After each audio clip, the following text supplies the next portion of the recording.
आप प्रथम विश्व युद्ध के बाद जो दुनिया प्रभावित हुई, उन प्रभावों में एक बड़ी महत्वपूर्ण विचारधारा भी विकसित हुई जिसने दर्शन का स्थान ले लिया, और वो था अस्तित्ववाद का।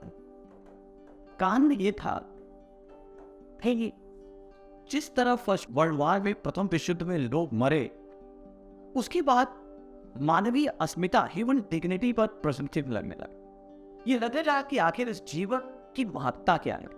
और ऐसे में फिलॉसफी जो कहानी से, भाषण से पैदा हुई, उसका नाम था अस्तित्ववाद। और इस अस्तित्ववाद का सार है the essence of existentialism is मैं, अंग्रेजी में कहते हैं तो आई एम।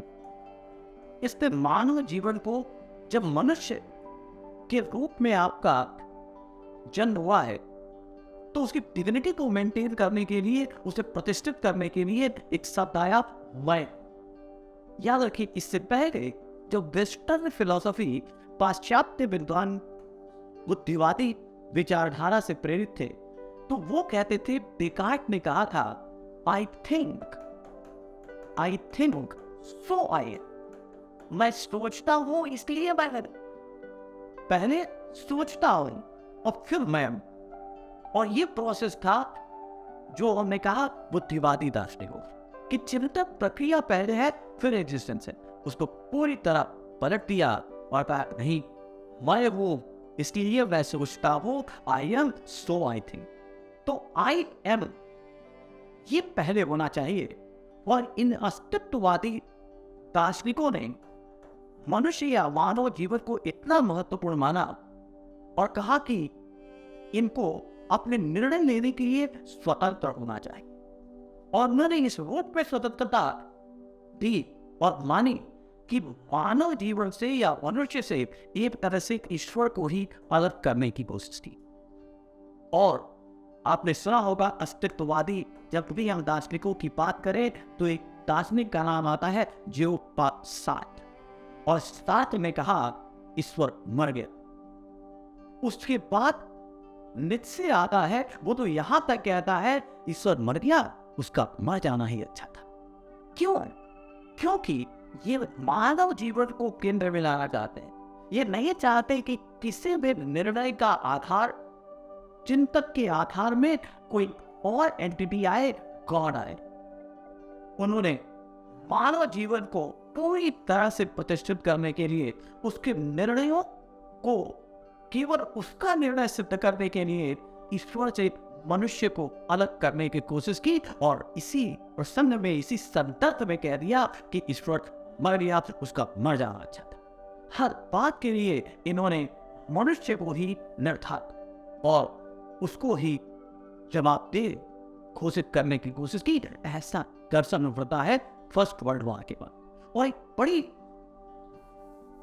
महत्वपूर्ण बात कहते हुए ये कहते हैं कि मनुष्य अपना निर्णय लेने के लिए अभिशप्त है। मनुष्य स्वतंत्रता के लिए अभिशप्त है। वो अगर कोई डिसीजन लेता है, ऑब्वियसली वो उसकी रिस्पॉन्सिबिलिटी। और अगर कोई डिसीजन नहीं लेता, हम आप देखते होंगे कई बार हम निर्णय को टालते हैं, निर्णय नहीं लेते। याद रखिए, अगर आप निर्णय टाल रहे हैं वो भी आपका ही डिसीजन।